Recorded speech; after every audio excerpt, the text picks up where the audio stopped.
were on a podcast last week where we were talking about how you and Wayne, early in your marriage, anything over $50, you guys needed a conversation about that. Tell us about how that functioned. So, well, first of all, when we got married, Wayne kept everything in his head, right? So he would basically not keep a ledger. So, but he knew maybe not down to the dime, the nickel, or the penny, how much was in Definitely not his down to the dime, nickel, bank or penny. account. And so I took that over. When we got married, we had a joint account that I managed. And money was tight. And so we just decided that if either one of us was going to spend more than $50, we needed to consult each other first. Yep. And that led to great conversations about finances. Like, is this a necessary item? Or is this just a want? Or is there a way that we could do that cheaper or better? So it just added to our conversations as a couple around finances. Yep. Yeah, I think that early on, we did not subscribe to the idea that we see many couples today that don't merge finances up front.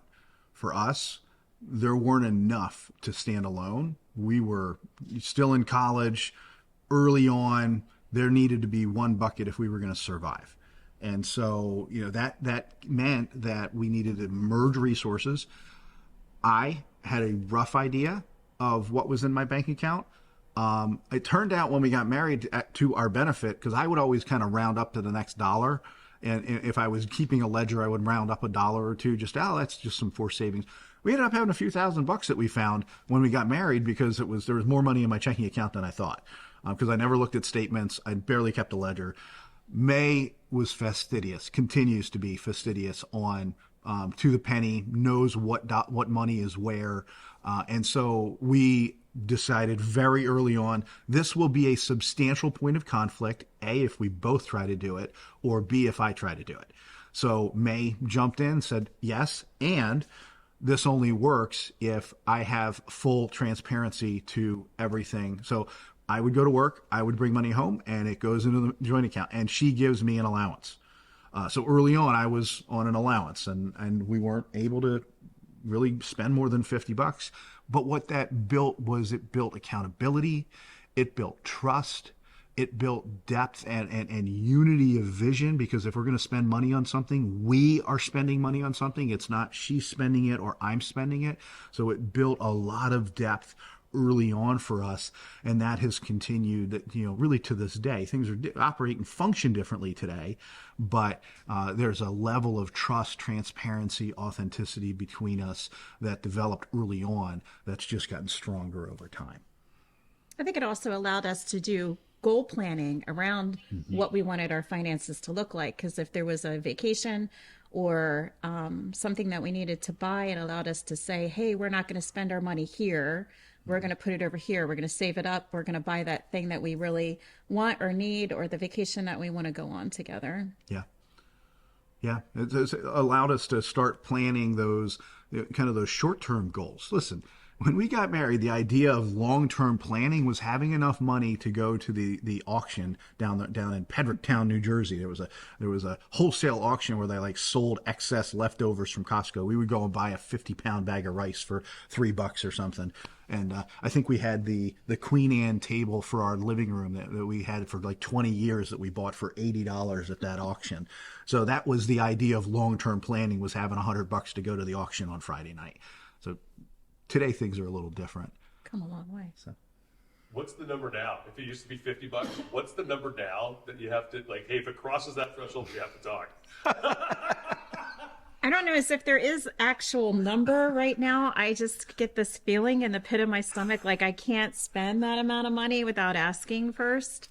and then on my end, because there's multiple businesses and many pockets and that kind of thing, I think we had a little bit of a disagreement a couple of months ago because I bought a $35,000 truck inside the equipment leasing business, and I didn't tell her about it. And so, there was a little bit of conflict, and my answer was, honey, I don't want to have to ask permission to go make money. And that, for the record, was not the right answer to the question.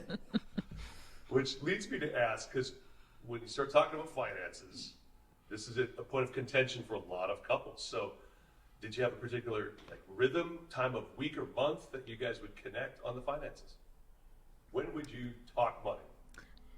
I would say that we were very busy from the very beginning, and it was usually in passing.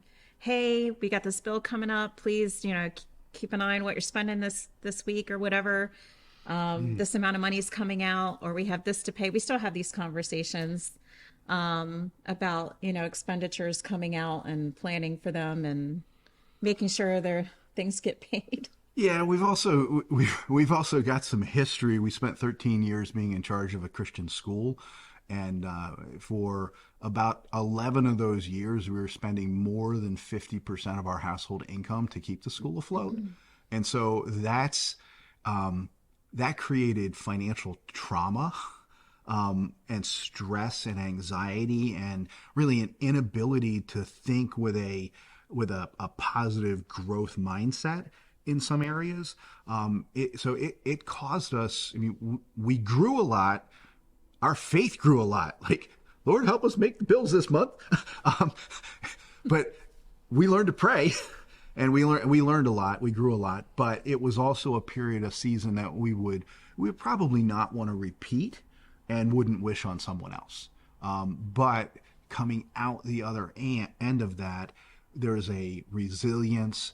Again, there's trust, there's authenticity, transparency that really doesn't exist. And we kind of joke that we have there's systems built in now where even like as couples will get more successful and maybe they'll grow apart a little bit. First of all, I don't think that's happened at all with us. I think we continue to get stronger together, but there's levels of accountability in my world that, like, I really couldn't do anything financially that would, be the things that would damage my marriage, because every account has either a bookkeeper or a finance person or two or three of those all seeing every single account. So the things that a guy would naturally do that become long-term threats to his marriage, I don't have the financial ability to do it, not because I don't have the money, but because I can't get around her. And that's a level of accountability that's really, frankly, really healthy.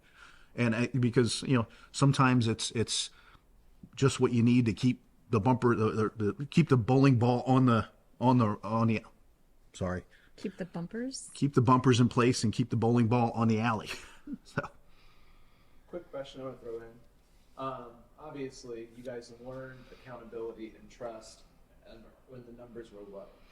Do you see abundance for people basically putting a magnifying glass onto those issues if they weren't sorted out earlier on? Right. So what I would compare that to is he included me in a lot of the decisions. If he hadn't, I think I probably would have then acquired my own set of passions and desires. So it would have taken me in a different direction. Right. So, and that therefore would be a separation in finances, the way we view money. Our different passions would separate, how we would spend our money, and it would be in conflict. So, yeah. Well, I do think that money is an accelerator. Money doesn't make you who you are. Money accentuates who you already are, and it accelerates and it grows who you already are. And so if you're someone who is looking to live a dishonest or a life of lack of integrity, money's going to give you the ability to do that. And it'll just put it on steroids. So money is an accelerator. So what we want to do is we want to work with families, and what we've seen is that successful families that do this well start with values. It's values first, and then the wealth helps accelerate the values within the family, within the community. And yes, absolutely, we have seen, I have certainly seen as a financial advisor, situations where money becomes an accelerator, and you get to a certain point and marriages blow apart. Now, marriages blow apart for a whole lot of reasons. Money assists in the process, frankly, because once there's enough money that you can go your separate ways, it almost becomes easier if you haven't really built the roots, if you haven't built the systems to be able to be held accountable one to another. Why walk us through what you've done to develop an annual cadence where you've got touch points to help the family form a shared vision that everybody's working towards. Yeah, we just spent 3 days in Arizona. We spent 15 hours together going deep on this stuff. So, do you want to talk to that a little bit, or? Yeah, so we started this when maybe Bryce was 10. So our youngest was 10. And we just started taking maybe a few days in January of every year, getting away with them, blocking off an entire day, asking them questions. You know, what is it that you like to do? What is it that you think you want to do? Are there goals that you could set that could propel you closer to where you want to be, say, next year or 3 years from now or 5 years from now? And I think that really helped us as a family, because then it was like we were a team. I was a team to help Bryce with his goal. I was on the same team to help CJ with her goal. And it helps us communicate too, like what our goals are personally and professionally. I think for me, goal setting is so much about taking action. People who have great goals and a lot of ideas are like a dime a dozen. The people that act on them are so few. And so I always have to take it in reverse and walking our kids through that process of, okay, so you're saying that in 5 years you would like to buy a home. You know, what does that mean today? What does that look like? How big of a home do you want to buy? Where do you want it to be located? What kind of research do you need to do on that area? What kind of saving do you need to do? Do you need to get a second job? Like just kind of dialing that back for them to see that that goal is attainable, but you got to take little steps now, every day, monthly, weekly, whatever, to get where you need to be. And so that's always been helpful for me too, you know, because I'm a doer. And so I want to know, what can I do today that'll propel me forward to where I want to be in a year? Yeah, I think the communication, first of all, there's an annual cadence, but there's also a daily cadence. We do daily 1 to 10. So anybody in our family can walk up to anybody else in our family and ask 2 questions. How are you doing 1 to 10? And expect an answer. And how are we doing 1 to 10? And expect an answer. So, and we developed that because as a regular way to check in, that really came out of some of those early, we did this thing annually with the kids. And one of the things we did was, hey, take some time, rate your relationship with everybody else in the family, and write your reasons why. Well, then we came in and we had a couple that were like this. You know, I'm rating our relationship as an 8. I'm rating it as a 3. And there's a lot of emotion to that. There's a lot of, wait a minute, you don't like you think we're a 3? Well, you don't treat me very well. You think we're an 8? Like there's some tough conversations that came out of that, and there were frankly some tears. But that then gave us a context to start, hey, what if we did this more regularly? So now it can almost be daily that we can do quick check-ins. And then we start with the big 3-day event, 15 hours together over 3 days, you know, in a beautiful place, having a couple beautiful meals together. I think we got, we went to an old church that served some of the most amazing tacos we ever had. That's what I'll remember from this last trip. So we do the annual trip, but then once a month we get dinner, and dinner will have some lingering conversations. And then in the middle of the year in July, we'll usually go find a really nice restaurant. I'll tip, the waiter really well and say, look, we need like 3 or 4 hours. And so we'll just camp out in the back of a nice steakhouse or something for 3 or 4 hours and go deep on kind of where we are halfway through the year. And as the kids have gotten older, they have more to contribute. We're all holding each other accountable to reading books, to growing individually, to growing professionally, personally, growing in our spiritual walk, our spiritual journey. So that cadence it's an annual cadence, but it comes all the way down to a daily cadence. And look, for Bryce and I, he and I we could be in an 8 or a 9 together in the morning, and by 9 or 9:30 at night, or a 2. Like we're like you need to get away from me because we're gonna fight. And it really, and what we've learned is that by the end of the day, he and I are pretty spent. And if we perceive tone or attitude from each other, it's not good. It's not good. So we can manage that because we have that check-in. So I want to throw a quick question in here.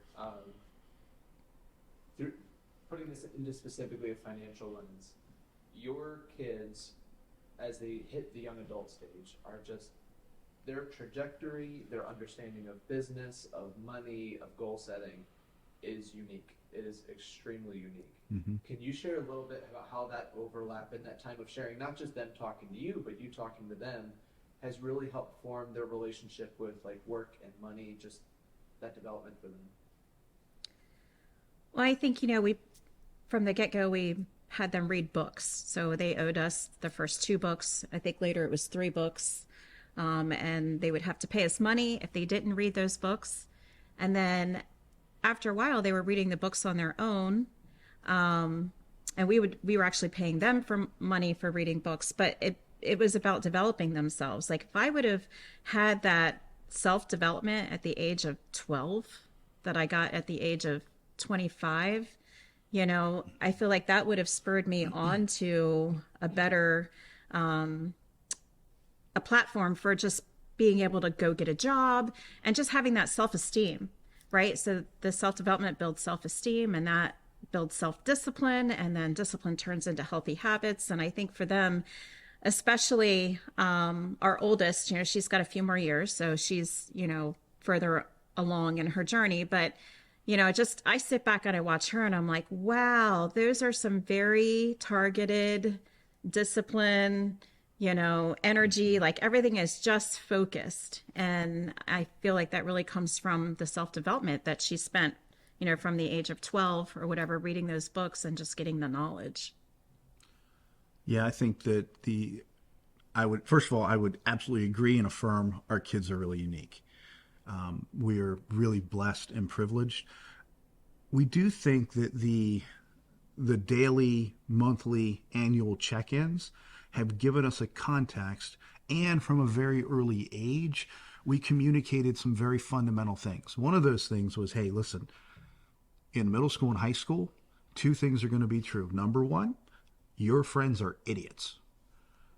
They're idiots. You don't know this yet, but we're going to have conversations, and I'm going to show you how your friends are idiots when that time comes. And guess what? They hit middle school and high school, and their friends were idiots.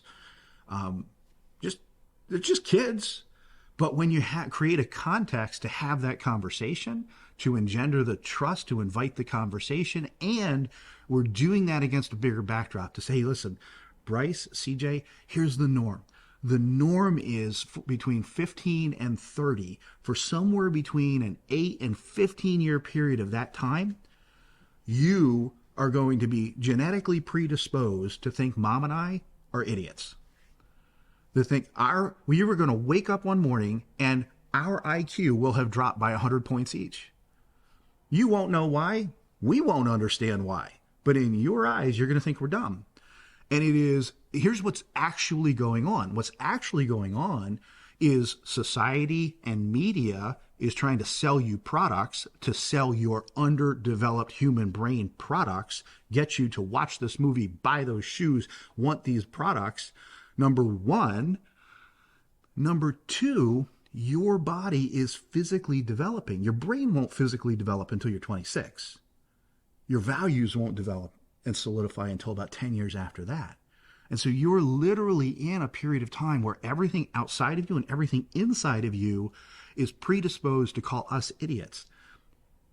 If we can create a context where we stay tethered, where we have a context where we can communicate, where you don't think I'm IQ 42, where you don't think that mom just doesn't have any solutions, can't possibly add value to the problems you're facing with your friends and in your world today. If we can stay tethered through that period of time and bring in other outside voices, whether that's counseling, maybe it's therapy, maybe it's book reading and discussing some great personal development books or leadership books. If we can do that and shape you, we can accelerate you through that 10 to 15 year period of time instead of losing that time. Because what happens is many people will wake up in their late 20s or early 30s and go, mom and dad aren't idiots. In fact, it's often said that the older you get, the smarter mom and dad were, right? And so if we can turn that on its head and stay tethered during that 5, 10, 15 year period of time where so many families lose the connection, then there's huge opportunity for us to accelerate your growth through that period of time. And that today has led to, yes, a 22-year-old daughter who can sit and think through a financial plan with a multi-million-dollar client, and she's right there. She can also put together a multi-million-dollar real estate deal on the back of a napkin. And our 19-year-old son put together a $5.5 million sunglass business acquisition last year on the back of a napkin. So that transaction actually took place. So, we do have a couple of absolutely unbelievable kids, and we won't take anything away from them because we cast that vision and they bought in. Because they could have said no. They could have said, I don't believe you. You are an idiot. And we could, but we cast the vision, they bought in, and we're now in the process of doing something very different that we really haven't seen done before. You've obviously built something substantial. The two of you have built something substantial out of nothing. And your thought is, this is going to outlive us, and we want our kids to be good stewards. Mm-hmm. Can you just give me a quick soundbite on the role, what that means to you to look at your kids coming up and thinking they're becoming the stewards that are going to be able to take this further than I could? The word steward is so crucial. We talk regularly and exhaustively with our kids and in the context of our family that this life and everything we have, everything we're given, the relationships we have, the wealth we have, the time we have, we are stewards of it. It's not our own, and one day we will give an account to the Almighty for how we handled it. There's a biblical concept there of the parable of the three stewards, and that is something that we regularly rehearse. I'll go back to this starts with values, because for May and I, the wealth that we build is meant to make a values-sized dent in the universe. And I'll coarsely say we're not running a lucky sperm club. So the conversations with our kids are, you will inherit some of this wealth. But if our values are not in line, you will not inherit the biggest parts of this wealth, because the wealth is itself a stewardship. And our goal is to use that multi-generationally. Now, as said before, you don't physically develop until you're 26. Your values really haven't solidified until about 10 years after that. And so our kids are 22 and 19. They're not even physically developed yet, but we are having the conversations about the fact that we want you to be put in charge of this. We want you to be put in charge of the various businesses, the various assets, but the assets are there to produce profit, to go and make an impact consistent with our values. We've talked about things like foster care. We've talked about things like food pantries and helping with food deserts. We've talked about doing missions work in third world countries. Doing missions work in third world countries with a 21st century mindset where we're not helicoptering in the great white hope, but rather we're looking for indigenous resources that are already doing great work and helping to accelerate that great work on a lay basis, rather than, again, kind of helicoptering in white people into different cultures and thinking that that's somehow the right way to do this. It's expensive, it's wasteful, and frankly, the American Christian Church has been doing it wrong for a couple of hundred years. So that's free. So all that being said, the conversation starts with values. And then what we're looking to do is to hopefully train a couple of kids that will have values align, and then they inherit and take over. But we've also been very clear with them. If our values don't align, it's okay. we don't judge you. You don't get cut out of the family, but you also don't get put in charge of the golden goose, because the golden goose is there to make a values-based impact. And if you're not going to be the one who can do that, we will find somebody who will. I could cry at the drop of a hat.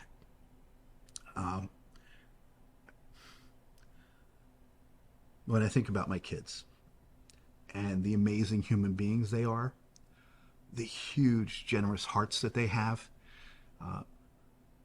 the books that they've read, the conversations we have as early as they are having these conversations, the way they process information, the stability.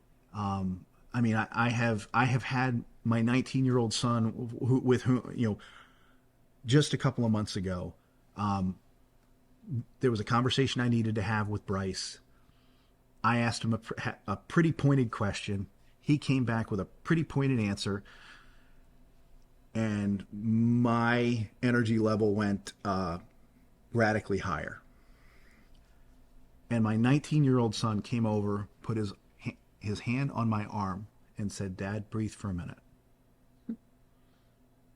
Now, my first knee jerk was not to breathe. I felt the vein in my neck start to throb. And then it dawned on me that my son, my 19-year-old son, was using advanced de-escalation strategy on me. He was creating physical touch. He was calming his energy. He was lowering and slowing his voice. And he was genuinely looking to have a connecting conversation, not a fight. Mm-hmm. Like, I wasn't the adult in that moment. My 19-year-old son was. But I have that. I have that gem. I have that joy because of the years that we spent. And some of that was Bryce and I going to see a counselor together because... I was going to say, because of the investment that Yeah. you made in and what your does relationship. What does that mean? We talk all the time about envisioning more and accelerating. And listen, we're not following a playbook. We're like, one of these days we really want to write the playbook.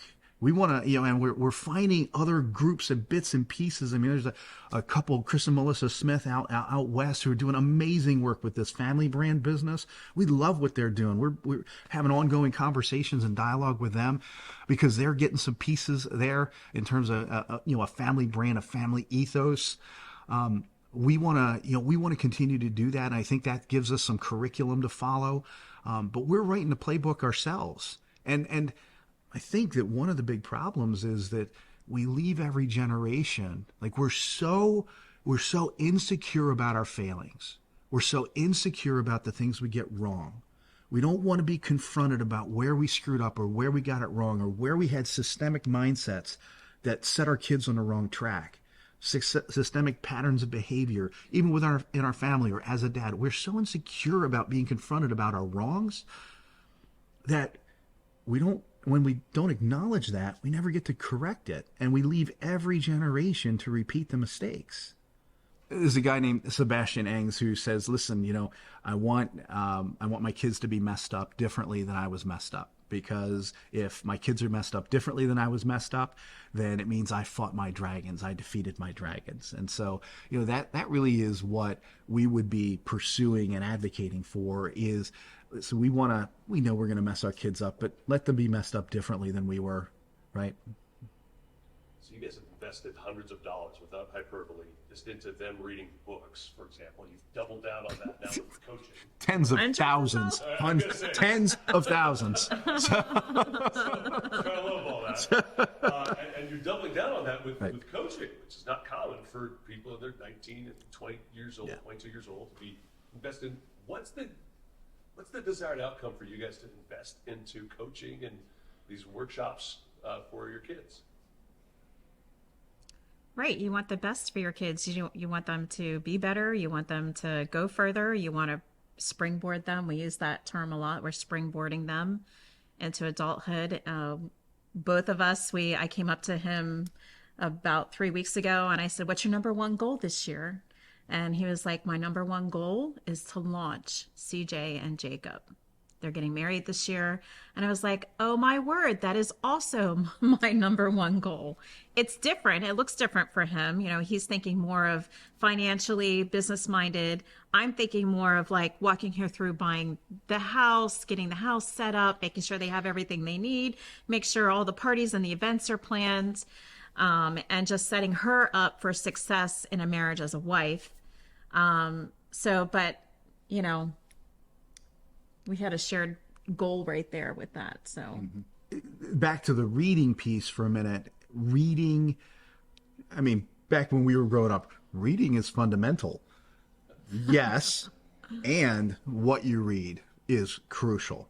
And so when we were 27, 26, we were introduced to reading personal development, professional development, leadership development. And boy, that put us on a trajectory of growth. And then as time's gone by and we've invested for ourselves in coaching and bringing experts in to help us change how we're thinking, how we're approaching, how we're functioning, and add additional reading lists, additional content lists, we just find that there's exponential growth in our journey. And so part of our goals with our kids is to invite them into the values conversation, invite them into the vision conversation of what we're trying to build in terms of the acceleration of wealth, and really use business as a philanthropic outlet. It's a mission-minded business mindset is what we're going for, and so we do that. But then if we can introduce them earlier to reading books, coaching, bringing other forms of content to help shape their thinking, putting them in a different context. This past week, we were we sat front row in a group of about 150 people with Simon Sinek and Arthur Brooks. And to sit there with my kids who have all already read everything Simon Sinek's, like we've all already read Simon Sinek's books. But then we're getting to hear him. I'm getting to interact with him. Like I'm asking a couple of questions on stage from the front row, and he's answering me. It's Simon Sinek, dude. And my kids are right there with us, and that's huge impact. And our kids get to see that, and then our kids get to go interact with those people in that context, in that community, and come away going, "Dad, this is like having a conversation with you and Mom." Like this is the stuff he's talking about from stage is the stuff we've been talking about as a family. You know, we've read the books, we're living it out, and to hear him say it just drives it home. So having our kids in that kind of a context is just, and whatever we got to do to whatever we have to do to help pour into that, help accelerate that. And yeah, it is.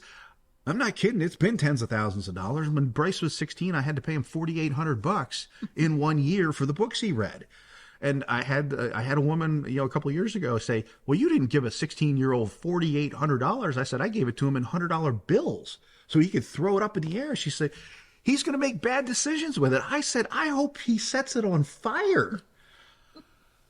And she said, why? I said, because if you can take a 16-year-old and jam those 19 books into his head at 16 years old and change his DNA, and then give him the money and he sets it on fire and makes mistakes, the knowledge is going to give him a wealth of knowledge to build wealth way faster. The mistakes will teach him not to screw it up.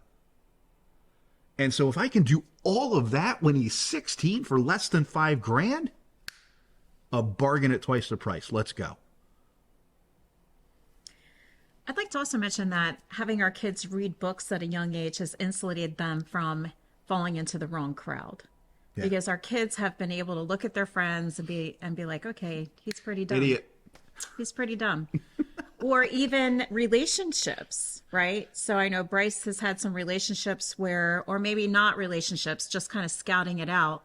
And the feedback has been, yeah, there's really nothing there. Like I started talking to her about my goals and dreams, and she was just kind of like, yeah, no, my biggest goal is to like go to community college and then be a mom, So I think it's really insulated them from some bad decisions too. Like Bryce would say things to us like, I have too much that I can't risk making that decision because there's too much on the line. And so, because he's got his goals, he knows where he's going, he knows what he wants in life, and that would derail him. So, it's been helpful. Yeah. Bryce has used terminology like, I'm not looking for a girlfriend, I'm looking for a queen. That's a different mindset. It's a different mindset. And it's something interesting to be looking for when you're 18, 19, because there are not too many queens running around. But, he's, and so we've had conversations about, hey, you may need to build her, right? We've poured into you. You're probably going to need to pour into her to bring her along. But that's, but so he can come at it, but now he's looking for someone to partner with who's got shared values, because it starts and ends with values, right? So, and then CJ has found Jacob, who is just an amazing young guy, who hardworking, great set of values, great work ethic, great mindset, very teachable, wants to learn. And he's sitting in on things like the family brand conversations and going, this is great. Like this is fantastic. And then he and CJ within a couple of years will go through that process for themselves, for their family. What's their family brand going to look like different from our collective family brand?